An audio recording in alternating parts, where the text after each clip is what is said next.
साल 2022 जे सेप्टेंबर महीने जी 6 तारीख़ ते हैदराबाद सिंध मां अवां सां मुखातिब आहियां। सिंध में गुज़िरियल 3 महीननि खां बरसात ऐं ॿोड़ सबबि तबाहकारियूं जारी आहिनि। बंद टुटनि पिया, शाखुनि ऐं वाहन खे गारण सबबि वसदियूं ॿुॾनि पियूं। लखे माण्हू दरबदर थी पंहिंजा अबाणा कख छॾे अॼु जी तलाश में आहिनि। ॿोड़ सबबि ज़िंदगीअ जो हर शुबो तबाह थी वियो आहे। माण्हू बेरोज़गारी, बुख ऐं बदहाली जे वर चढ़ी विया आहिनि। कारोबार मंदी जो शिकार आहे। बाज़ारुनि में सन्नाटो छायल आहे। हर तरफ़ ॿोड़ सबबि बेघर थियल माण्हुनि जा काफ़िला लॾ पलाण वारे अमल में मसरूफ़ आहिनि। सिंध कहिड़ी क़यामत मां पई गुज़रे, इन जो अंदाज़ो इहे माण्हू लॻाए नथा सघनि जेकी कंहिं ॿिए पार रहंदड़ आहिनि, जिन खे परॾे में हुजण सबबि सिंध में लॻल बाहि जो सेक महसूस नथो थिए। पाण महाॿोड़ बाबति माण्हुनि खे सची ऐं सरबस्ती ॼाण मुहैया करण लाइ हीउ सिलसिलो शुरू कयो आहे। अॼु पाण ॿोड़ सबबि सिंध जी ज़राअत खे पहुतल नुक़सान बाबति ॻाल्हि ॿोल कंदासीं। सिंध आबादकार बोर्ड सिंध में बरसात ऐं ॿोड़ सबबि थियल वॾे जानी ऐं माली नुक़सान ऐं ख़ासि तौर ते ज़राअत जी तबाही बाबति इब्तिदाई अंगखर जारी कया आहिनि। सिंध आबादकार बोर्ड ॿोड़ सबबि तबाहीअ जो सभ खां वॾो कारण पाणी जे कुदरती लंघन ते थियल कब्ज़नि खे करार ॾेई छॾियो आहे। सिंध आबादकार बोर्ड मूजिबि मींहं ऐं ॿोड़ सबबि सिंध जी ज़राअत खे वॾो नुक़सान पहुतो आहे। सिंध जी ज़राअत तक़रीबन मुकमिल तबाह थी वई आहे। खजी, बसर, कपह ऐं मिर्चनि, सारियुनि ऐं भाॼियुनि खे सभ खां वधीक नुक़सान पहुतो आहे। जेकी इहे फसल अटकल मुकमिल तौर ते तबाह थी चुका आहिनि। जॾहिं त ज़मीन में बरसात जो पाणी बीठल हुअण सबबि कणिक ऐं रॿिए जी पोख पिणु न थी सघंदी। अहिड़ी सूरत में न रुॻो सिंध पर सॼे मुल्क में ख़ोराक जो वॾो बहिरान पैदा थी सघे थो।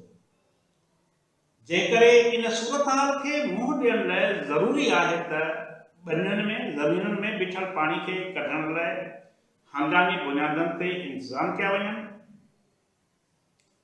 छो त माज़ी में पिणु इहो ॾिठो वियो आहे त हुकूमत तरफ़ां पाणी तुर्त निकाल न कराइण जा उपाउ नथा वरिता वञनि, जंहिं सबबि आबादगार पंहिंजी मुंदाइती पोख करण खां महरूम थी वञनि था, जंहिंसां न रुॻो आबादगारनि पर सिंध जी ज़रई मुइशत खे पिणु वॾो नुक़सान थिए थो। इन में को शक न आहे त सिंध में पाणी जे कुदरती लंघन ऐं ढोरनि ते वॾे पैमाने ते कब्ज़ा थियल आहिनि। ज़मींदारनि जा, बाअसर माण्हुनि जा, चूंडियल नुमाइंदनि जा लंघन ऐं ढोरनि ते कब्ज़ा थियल आहिनि ऐं उतां पाणी निकाल न थियण सां बरसात ऐं ॿोड़ दौरान सिंध खे नुक़सान थिए थो। हिन साल पिणु थियल तबाही जो हिकु वॾो कारण इहे कुदरती लंघन बहाल न थियल आहिनि, जंहिं करे हुकूमत खे तुर्त इन्हनि कुदरती लंघन खे पंहिंजी असुल हालत में बहाल करे ऐं उन सां गॾु ज़रूरत वारनि हंधनि ते नवां लंघ, पाणीअ जा नवां लंघ पिणु ठाहिया वञनि त जीअं अॻिते अहिड़ी वॾी तबाही खां बची सघिजे।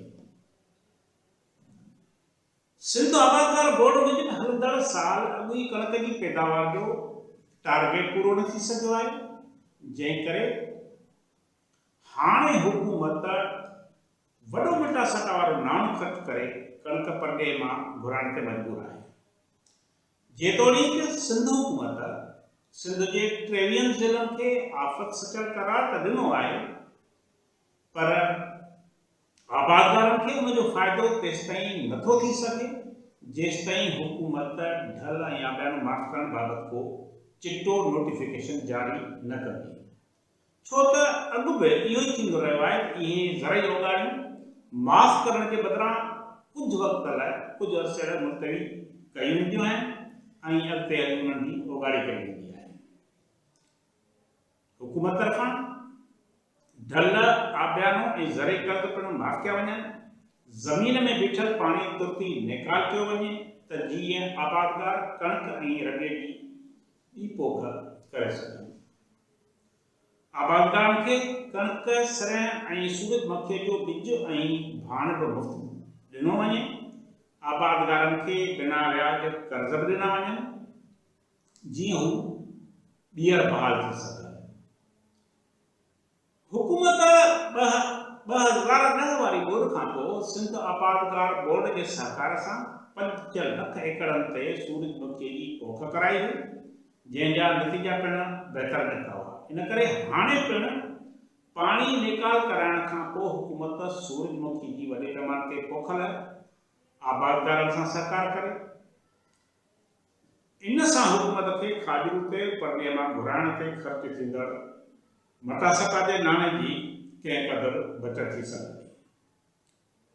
मींहं ऐं ॿोॾि खां पोइ मच्छरनि में वॾे पैमाने ते वाध सां चौपाई माल में बीमारियूं पिणु तेज़ी सां पकिड़ी रहियूं आहिनि, जंहिं करे माल बंदनि जा सभई ढोर मरी रहिया आहिनि, मरी चुका आहिनि।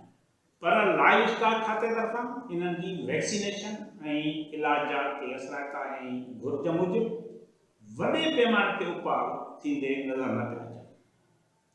सिंध हुकूमत जे वास्तेदार खाते खे चौपाई माल खे बीमारियुनि खां बचाइण लाइ बिना कंहिं देर जे इंतज़ाम करणु घुरिजनि। हुकूमत वटि ॿोॾि जे पाणी जे निकाल लाइ कहिड़ो जामे प्रोग्राम आहे?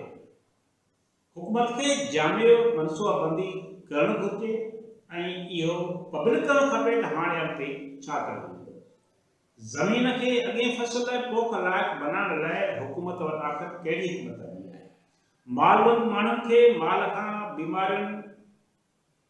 बीमारियुनि खां बचाव लाइ सरकारी सतह ते लाइव स्टॉक वारनि वटि कैंपूं क़ाइमु करणु ऐं उन जे बारे में अवाम खे आगाही ॾियण जी कहिड़ी हिकमत अमली मौजूदु आहे? नुक़सान जे पूराई ऐं ॿीहर आबादकारी लाइ हुकूमत वटि कहिड़ी हिकमत अमली आहे? जेसिताईं इन बाबति वाज़े लफ़्ज़नि में मनसूबाबंदी या उन्हनि जी हिकमत अमली पधरी न कई वेंदी, तेसिताईं ख़ूबसूरत ऐलाननि सां अवाम जा ॾुख ऐं सूर घटाए नथा सघजनि ऐं सिंध में ॿीहर ज़िंदगी जो वहिंवार बहाल थी नथो सघे। महिरबानी।